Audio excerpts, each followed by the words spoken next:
ప్రియులరా, ప్రభువైన యేసుక్రీస్తు పరిశుద్ధమైన నామముల మీకందరికీ ఈ ఉదయకాల సమయమున నా ప్రేమ వందనములు.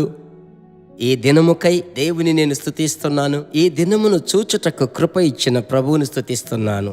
క్షేమముగా ఉన్నారని నమ్ముచున్నాను. Jesus meets YouTube family, GPS Robinson Facebook family మరియు దేవుని బిడ్డలారా, ఈరోజు మొట్టమొదటిసారిగా ఈ క్లుప్త సందేశమును వినువారు మిమ్ములను తలంచి ప్రభువుని స్తుతిస్తున్నాను.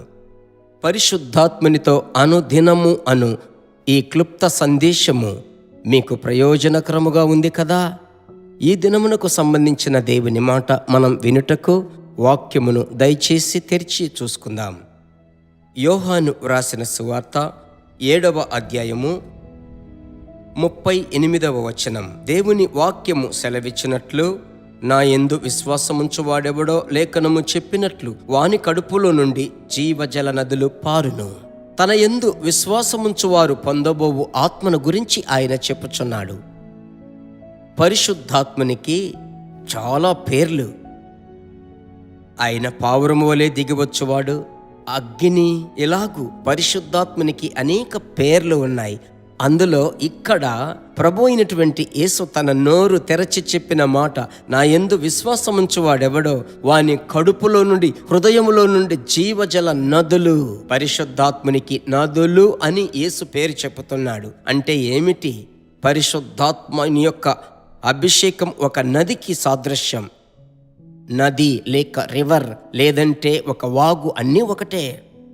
వాగు అనగా అది ప్రవహించేది, దానిని అడ్డగించటానికి కుదరదు. ఒక నది ఒక పట్టణంలో నడిస్తే, ఒక దేశపు మధ్యలో అది ప్రవహిస్తే ఆ చుట్టూ ప్రాంతములన్నీ పచ్చగా ఉంటాయి కదా. అదే రీతిగానే మీరు అభిషేకములో నింపబడి ప్రార్థించగా మీ ఆత్మీయ జీవితం, ప్రార్థన జీవితం, వాక్య జీవితం అభివృద్ధికరముగా మారుతుంది. ఎండిపోదు. అంత మాత్రమేనా? ఆర్థిక విషయాలలో ప్రభు మీ తలను కొద్దిగా పైకెత్తుతాడు. దరిద్రపు ఆత్మను మీరు వెళ్ళగొట్టేవారుగా మారతారు. ఎదుటివారికి సహాయము చేసే, సహకరించే, ఎదుటివారికి సపోర్ట్ చేసినంత మట్టుకు ప్రభు మీ జీవితంలో అభివృద్ధినిస్తాడు. ఇది ఎప్పుడు? ఆ అభిషేకం అది ప్రవహించాలి. ఆ ప్రవాహం అది ఒక నది. అలాగైతే మీరేం చెయ్యాలి? విశ్వాసముతో అడగాలి. నా నామమున మీరు నన్నేమి అడిగినను ఇస్తానన్నారు ప్రభువా. నేను అభిషేకమును అడుగుతున్నాను, నాకు అభిషేకం ఇవ్వండి, ఆత్మలో నింపబడి నేను ప్రార్థిస్తాను అని మీరు అప్పగించుకొని అభిషేకమును గూర్చి ఆత్మలో నింపబడి ప్రార్థించండి. ఈ నది అనుమాట అభిషేకమునకు సాదృశ్యం. ఆ తరువాత వచనం దానికి ఆధారం. తన యందు విశ్వాసముంచువారు పొందబోవు ఆత్మను గురించి మాట్లాడుతున్నాడు. అలాగైతే అభిషేకం ఎంత గొప్పది కదా. అడుగుదామా ప్రభు వైపు చూసి, ప్రభువా నాకు ఈ అభిషేకం కొలత లేకుండా నా మీద కుమ్మరించండి. పరిశుద్ధాత్ముడు మిమ్మల్ని నింపాడంటే చూడండి, మీరు వేరొక వ్యక్తిగా మారుతారు. ప్రార్థించుదాం. మా పరిశుద్ధమైన మంచి తండ్రి, ఆకాశమునకు భూమికి సర్వాధికారము కలిగిన యేసురాజా, మీ నామమున మీ ప్రియ బిడ్డలు, మా సహోదరుల కొరకు, నా ప్రియ చెల్లి తమ్ముళ్ళ కొరకు ఎవరెవరైతే అడుగుతున్నారో, వింటున్నారో, నాతో కలిసి ప్రార్థిస్తున్నారో వారిని నింపండయ్యా. సర్వ శరీరాల మీద నా ఆత్మను కుమ్మరిస్తానన్నదే కదా మీ వాక్యము. మీ బిడ్డలు దాహముతో అడుగుతున్నారు, ఎప్పుడే నింపండి. ఒక అభిషేకపు శక్తి దిగాలి. నూతన తైలాభిషేకంతో నింపండి. ఇంతకు ముందుగానే పరిశుద్ధాత్మ పొందుకున్న వారు ఆత్మ వశులవుదురుగాక. ఆత్మ స్వరము వినాలి, దేవుని స్వరము వినాలి. ప్రభు నదుల వలె ప్రవహించుదురుగాక. ఇక మీదట ఎలాంటి అడ్డంకులో, రాళ్ళో, ఆటంకాలో, సాతాను తంత్రములో అడ్డగించుటకు కుదరదు.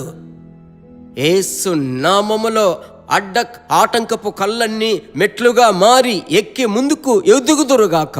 మీ పరిశుద్ధ నామం మహిమపరచబడాలి. యేసు క్రీస్తు నామములో అద్భుతములు పొందుకుంటున్న మంచి తండ్రి, ఆమెన్. ప్రభుకు స్తోత్రం.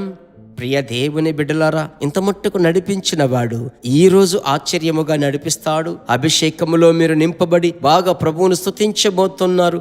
వేరొక వ్యక్తిగా, వేరొక మనిషిగా మీరు మారుతున్నారు. తద్వారా ప్రభునామం మహిమపరచబడాలి. మర్చిపోకూడదు. ఈ సందేశం మీకు తెలిసిన వారికి అందరికీ మీరు షేర్ చేయాలి.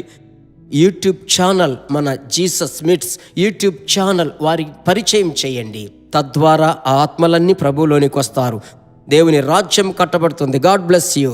దేవుని బిడ్డలారా, ఈ వర్తమానము మీకు మిక్కిలి ఆశీర్వాదకరముగా ఉందని మేము నమ్ముచున్నాము. ఇంకనూ మా వర్తమానములను విని ప్రభువులు ఆశీర్వదింపబడుటకు జీసస్ మీట్స్ మినిస్ట్రీస్ అను మా యూట్యూబ్ ఛానల్ ను సబ్స్క్రైబ్ చేయండి. మరియు మా ప్రార్థన సహాయముకై మీరు సంప్రదించవలసిన మా ఫోన్ నెంబర్ 9841425286 మరియు 7295463633. Email gpsrobinson@hotmail.com. ప్రభు మిమ్మును ఆశీర్వదించునుగాక.